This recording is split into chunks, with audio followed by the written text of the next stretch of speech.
नमस्ते दोस्तों। आज हम कक्षा 8वीं वसंत भाग 3 पाठ संख्या 2 लाख की चूड़ियाँ पाठ के अभ्यास के प्रश्न उत्तर करेंगे। तो आइए वीडियो को शुरू करते हैं। प्रश्न संख्या 1 है, बचपन में लेखक अपने मामा के गांव चाव से क्यों जाता था और बदलू को बदलू मामा न कहकर बदलू काका क्यों कहा करता था। तो उत्तर है, बचपन में लेखक अपने मामा के गांव चाव से इसलिए जाता था क्योंकि लेखक के मामा के गांव में लाख की चूड़ियाँ बनाने वाला कारीगर बदलू रहता था। लेखक को बदलू काका से अत्यधिक लगाव था। वह लेखक को ढेर सारी लाख की रंग बिरंगी गोलियां देता था। इसीलिए लेखक अपने मामा के गांव चाव चाव से जाता था। गांव के सभी लोग बदलू को बदलू काका कहकर बुलाते थे। इसी कारण लेखक भी बदलू मामा न कहकर बदलू काका कहता था। तो जब लेखक को अपने स्कूल से गर्मी की छुट्टियां होती थी तो वो घूमने फिरने के लिए अपने मामा के गांव में जाना पसंद करता था। वो इसलिए क्योंकि मामा के गांव में एक मनिहार रहता था, चूड़ियाँ बनाने वाला कारीगर, जिसका नाम बदलू था और बदलू से उसको बहुत ही लगाव था लेखक को। तो वो जो बदलू था लेखक को लाख की रंग बिरंगी गोलियां बनाकर दिया करता था। इसी वजह से जो लेखक है वो बदलू को बहुत ही पसंद करता था और बदलू भी उसे लला कहकर बुलाता था। दोनों में बहुत प्यार था। इसी कारण वो अपने मामा के गांव में आना पसंद करता था ताकि बदलू से लाख की गोलियां ले सके। और दूसरे पक्ष में देखें कि उनको बदलू मामा ना कहकर बदलू काका क्यों कहता था। और जो बदलू था वो वैसे तो लेखक के मामा के गांव का था, तो इसीलिए वो रिश्ते में बदलू लेखक का मामा लगता था। लेकिन गांव के सभी बच्चे हो गए, जितने भी लोग हैं वहाँ के बच्चे हैं, वो सारे बदलू को बदलू मामा ना कहकर बदलू काका कहा करते थे। और इसी कारण से लेखक भी बदलू को बदलू मामा ना कहकर बदलू काका कहने लगा। तो काका का मतलब होता है चाचा। प्रश्न संख्या 2 है, वस्तु विनिमय क्या है, विनिमय की प्रचलित पद्धति क्या है। तो उत्तर है, वस्तु विनिमय में एक वस्तु को दूसरी वस्तु देकर लिया जाता था। वस्तु के लिए पैसे नहीं दिए जाते थे, वस्तु के बदले वस्तु ली दी जाती थी। किंतु अब मुद्रा के चलन के कारण वर्तमान परिवेश में वस्तु का लेन देन मुद्रा के द्वारा होता है। विनिमय की प्रचलित पद्धति पैसा है। तो वस्तु विनिमय एक ऐसी पद्धति है जिसके द्वारा हम कुछ भी लेन देन करते हैं तो वो एक वस्तु ले लेते हैं और उसके बदले में दूसरी वस्तु दे देते हैं। आजकल जैसे हम कोई भी सामान लेना हो, कोई वस्तु खरीदनी हो, तो हम बदले में उसके पैसे देते हैं और सामने वाला हमें बदले में वो वस्तु दे देता है। लेकिन कुछ समय पहले यहाँ पे वस्तु विनिमय पद्धति थी, तो उसमें क्या था, आप एक वस्तु दे देते हो और सामने वाला आपको दूसरी वस्तु जो आपको चाहिए वो आपको दे देता है। जैसे मान लीजिए एक व्यक्ति दर्जी है और दूसरा एक किसान है जो सब्जियां उगाता है। तो जो दर्जी है सब्जी वाले के कपड़े सिल देता है और बदले में सब्जी वाला दर्जी को सब्जी दे देगा। तो ऐसे एक दूसरे के लिए वस्तु ली दी जाती थी या उसके बदले में, वस्तु के बदले में उतना काम कर दिया जाता था। तो वो थी वस्तु विनिमय। आजकल हम पैसा देकर वस्तु को लेन देन करते हैं, तो इसीलिए जो विनिमय की प्रचलित पद्धति है अब वर्तमान समय में वो पैसा है। प्रश्न संख्या 3, मशीनी युग ने कितने हाथ काट दिए हैं। इस पंक्ति में लेखक ने किस व्यथा की ओर संकेत किया है। उत्तर है, इस पंक्ति में लेखक ने कारीगरों की व्यथा की ओर संकेत किया है कि मशीनों के आगमन के साथ कारीगरों के हाथ से काम धंधा छिन गया, मानो उनके हाथ ही कट गए हों। उन कारीगरों का रोजगार इन पैतृक काम धंधों से ही चलता था। उसके अलावा उन्होंने कभी कुछ नहीं सीखा था। वह पीढ़ी दर पीढ़ी अपनी इस कला को बढ़ाते चले आ रहे हैं और साथ में रोजी रोटी भी चला रहे हैं। परंतु मशीनी युग ने जहां उनकी रोजी रोटी पर वार किया है, मशीनों ने लोगों को बेरोजगार बना दिया है। वर्तमान समय का युग मशीनी युग है। तो मशीनी युग आ जाने से लोगों के जो पैतृक धंधे हैं, पैतृक पेशे हैं, वो लगभग समाप्त ही हो चुके हैं।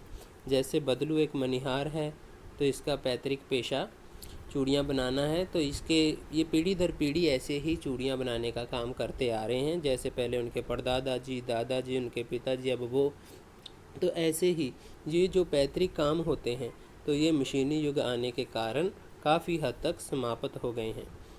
तो इसी मशीनी युग आने के कारण ही जो ये लोग हैं जो पैतृक पेशा अपनाते हैं, जिन्होंने और अपना कोई काम सीखा ही नहीं होता, सिर्फ अपने ही पैतृक पेशे को आगे बढ़ा रहे होते हैं, तो उनसे ये काम धंधा छिन गया है। क्यों? क्योंकि जो लोग हैं वो आजकल मशीनी युग के वजह से मशीनों के द्वारा बना हुआ सामान ही खरीदना ज़्यादा पसंद करते हैं।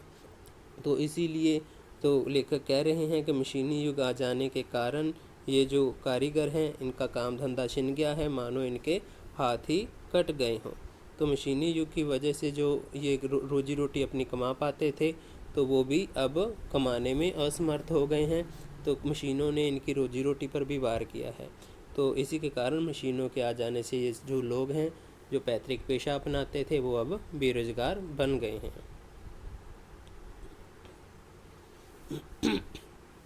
प्रश्न संख्या 4, बदलू के मन में ऐसी कौन सी व्यथा थी जो लेखक से छिपी न रह सकी? तो उत्तर है, बदलू लाख की चूड़ियाँ बेचा करता था, परंतु जैसे जैसे कांच की चूड़ियों का प्रचलन बढ़ता गया, उसका व्यवसाय ठप पड़ने लगा। अपने व्यवसाय की ये दुर्दशा बदलू को मन ही मन कचोटती थी। बदलू के मन में इस बात की व्यथा थी कि मशीनी युग के प्रभाव स्वरूप उस जैसे अनेक कारीगरों को बेरोजगारी और उपेक्षा का शिकार होना पड़ा है। अब लोग कारीगरी की कदर नहीं ना करके दिखावटी चमक पर अधिक ध्यान देते हैं। ये व्यथा लेखक से छिपी न रह सकी। तो जो बदलू था, बदलू के पास जब लेखक उससे मिलने आया, तो बदलू थोड़ा सा चिंतित प्रतीत हो रहा था, चिंतित दिखाई दे रहा था। तो उसके जो चेहरे था वो उस पर मुस्कान नहीं थी, वो थोड़ा सा चिंता में डूबा हुआ था। तो लेखक उसका चेहरा देखकर ही उसकी जो चिंता थी उसको भांप गया था। उसको जो चिंता उसके व्यवसाय के प्रति थी उसको समझ गया था। लेकिन जो बदलू था, तो उसकी वो चिंता क्या थी कि वो चूड़ियाँ बेचा करता था बनाकर। तो जैसे जैसे लोगों ने कांच की चूड़ियाँ पहनना पसंद किया, ठीक है, तो वो वाला जो व्यवसाय है चूड़ियाँ बनाने वाला, वो लगभग बंद ही हो गया, ठप पड़ गया। अब अपना व्यवसाय की जो दुर्दशा थी, जो बुरी हालत थी, उसकी की वजह से बदलू का जो मन था वो परेशान रहता था, उसी की उसको चिंता रहती थी। तो बदलू के मन में इसी बात का दुख था कि जो मशीनी युग का आने के कारण जो लोग हैं, पैतृक पेशा अपनाने वाले कारीगर हैं, उनका सारों का सबका काम धंधा ख़त्म हो चुका था। वो बेरोज़गार हो चुके थे और लोग भी उनकी कदर करना कम कर गए थे। पहले बहुत ही कदर की जाती थी हाथ से काम करने वाले व्यक्तियों की। जब से मशीनी युग आया है, लोगों ने कारीगर की कदर करना ही छोड़ दिया है। जब वो सिर्फ दिखावटी सामान की और दिखावटी चमक की ओर आकर्षित होते हैं। तो यही लेखक जो यही व्यथा थी जो बदलू की, तो लेखक से छिपी नहीं रह सकी।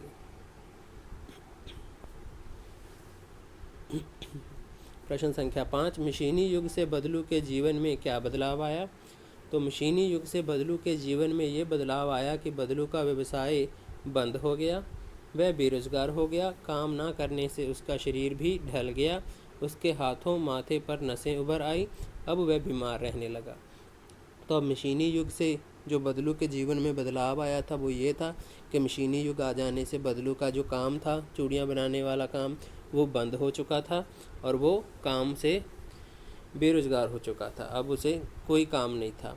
काम ना करने की वजह से उसका शरीर भी जो था ढल गया था। अब वो बूढ़ा हो चला था और उसके हाथों पर और माथे पर नसें उभर आई थी, जैसे हम बुजुर्गों पर आ जाती हैं, और वह बीमार भी रहने लग गया था। प्रश्न संख्या 6, लाख की वस्तुओं का निर्माण भारत के किन किन राज्यों में होता है? लाख से चूड़ियों के अतिरिक्त क्या क्या चीज़ें बनती हैं, ज्ञात कीजिए। तो उत्तर है, लाख की वस्तुओं का निर्माण सर्वाधिक उत्तर प्रदेश में होता है। लाख से चूड़ियाँ, मूर्तियाँ, गोलियाँ तथा सजावट की वस्तुओं का निर्माण होता है। जो लाख है उसे उत्तर प्रदेश में ज़्यादा उसका निर्माण किया जाता है, तो इससे चूड़ियाँ बन जाती हैं। जैसे कि बदलू अपना पैतृक पेशा चलाता था। मूर्तियाँ, गोलियाँ आपको पता ही है कि लेखक को बना कर देता था। इसके अतिरिक्त सजावट की वस्तुएं, जो भी हमने डेकोरेशन करनी होती है, उसका वस्तुएं लाठी से बन जाती हैं। प्रश्न संख्या 7, बदलू को किसी बात से चिढ़ थी तो कांच की चूड़ियों से। और बदलू स्वयं कहता है, जो सुंदरता कांच की चूड़ियों में होती है, लाख में कहाँ संभव है। ये पंक्तियाँ बदलू की दो प्रकार की मनोदशाओं को सामने लाती हैं। दूसरी पंक्ति में उसके मन की पीड़ा है, उसमें व्यंग भी है। हारे हुए मन से या दुखी मन से अथवा व्यंग में बोले गए वाक्यों के अर्थ सामान्य नहीं होते। कुछ व्यंग वाक्यों को ध्यानपूर्वक समझकर एकत्रित कीजिए और उनके भीतर अर्थ की व्याख्या करके लिखिए। अब बदलू को जिस बात से चिढ़ थी वो थी कांच की चूड़ियों से, और दूसरी तरफ ही बदलू कह रहा है कि जो सुंदरता कांच की चूड़ियों में है वो लाख की चूड़ियों में होना संभव नहीं है। तो ये दो बातें हैं। एक में तो वो चूड़ियों से नफरत कर रहा है, चूड़ियों से चिढ़ रहा है, चूड़ियाँ अच्छी नहीं लगती कांच की उसको। और दूसरी बात में वो चूड़ियों की प्रशंसा भी कर रहा है कांच की, कि जितनी सुंदर वो होती हैं उतनी लाख की नहीं होती। तो ये दो प्रकार के जो वाक्य हैं, तो इनमें दो प्रकार की उसकी जो मनोदशा है उसको व्यक्त कर रही हैं। एक तो वो अपने व्यवसाय को अच्छा मान रहा है, दूसरे में दुख जाहिर कर रहा है अपना। तो ऐसे ही उसने व्यंग में ये शब्द कहे हैं, और आपने भी कुछ ऐसे ही वाक्य ढूंढना है जिसे लिखना है। तो आइए लिखते हैं। अब व्यंग वाक्य देखिए। आपने आजकल सुना ही होगा बुजुर्गों के मुंह से कि अब पहले जैसी औलाद कहाँ। औलाद कहते हैं संतान को, पुत्र को। तो व्यंग का वाक्य है अब पहले जैसी औलाद कहाँ। तो अब इसकी व्याख्या करते हैं। आजकल किसी भी बुजुर्ग के मुख से आम तौर पर यह सुनने मिलता है, जिसमें उनके हृदय में छिपा दुख और व्यंग देखने मिलता है। उनका मानना है कि आजकल की संतान बुजुर्गों को अधिक सम्मान नहीं देती है। तो इस वाक्य में ही जो उनका दुख है वो छिपा हुआ है, कि वो जाहिर कर रहे हैं कि वो जो आजकल के बच्चे हैं बुजुर्गों का सम्मान नहीं करते, इज्जत नहीं करते, सत्कार नहीं कर रहे हैं। तो इसीलिए हर एक बुजुर्ग ज़्यादातर ये बात कहता ही आपको मिल जाएगा कि अब पहले जैसी औलाद कहाँ। प्रश्न संख्या 8, बदलू कहानी की दृष्टि से पात्र है और भाषा की बात व्याकरण की दृष्टि से संज्ञा है। किसी भी व्यक्ति, स्थान, वस्तु, विचार अथवा भाव को संज्ञा कहते हैं। संज्ञा को 3 भेदों में बांटा गया है। व्यक्तिवाचक संज्ञा जैसे लला, रजो, आम, कांच, गाय इत्यादि। जातिवाचक संज्ञा जैसे चरित्र, स्वभाव, वजन, आकार इत्यादि द्वारा जानी जाने वाली संज्ञा। भाववाचक संज्ञा में जैसे सुंदरता, नाजुक, प्रसन्नता इत्यादि। जिसमें कोई व्यक्ति नहीं है और ना आकार या वजन, परंतु उसका अनुभव होता है। पाठ से 3 प्रकार की संज्ञाएं चुनकर लिखिए। तो संज्ञा किसी व्यक्ति, वस्तु, स्थान का नाम और उनके गुण, भाव का नाम। उनके जो आगे भेद हैं, व्यक्तिवाचक, जातिवाचक, भाववाचक, 3 भेद दिए गए हैं। तो ऐसे ही आपको पता ही है कि संज्ञा किसे कहते हैं। अगर आपने को नहीं पता तो हमारी वीडियो बन चुकी है, आप हमारे चैनल में प्लेलिस्ट में, व्याकरण की प्लेलिस्ट में विजिट करके देख सकते हैं। तो संज्ञा वाले कुछ 3 भेद हैं, उनके शब्द ही ढूंढ के हमने लिखने हैं। तो आइए लिखते हैं। उत्तर है व्यक्तिवाचक संज्ञा में जैसे बदलू हो गया, बेलन हो गया, मछिया हो गई। जातिवाचक संज्ञा में आदमी, मकान, शहर हो गया। भाववाचक संज्ञा में स्वभाव, रुचि, व्यथा इत्यादि। तो आप कुछ शब्द ढूंढ के और भी लिख सकते हैं। प्रश्न संख्या 9, गांव की बोली में कई शब्दों के उच्चारण बदल जाते हैं। कहानी में बदलू वक्त, समय को वक्त, उम्र को व्यय या आयु को कहता है, को उम्र कहता है। तो इस तरह के अन्य शब्दों को खोजिए जिनके रूप में परिवर्तन हुआ तो अर्थ में भी नहीं। तो जो गांव की आम बोलचाल की भाषा है, तो उसमें कुछ शब्दों का उच्चारण कुछ अलग ही ढंग से किया जाता है, लेकिन उसका अर्थ समान रूप से ही होता है। तो कुछ ऐसे ही शब्द ढूंढने हैं जिसका मतलब तो वही हो, लेकिन बोलने में थोड़ा सा उसके उच्चारण में अलग सा हो। इंसान, इंसान कहते हैं मनुष्य को। रंज, रंज कहते हैं दुख को। गम, गम कहते हैं मायूसी को। जिंदगी, जिंदगी कहते हैं जीवन को। औलाद, औलाद कहते हैं संतान को। तो ये कुछ शब्द हैं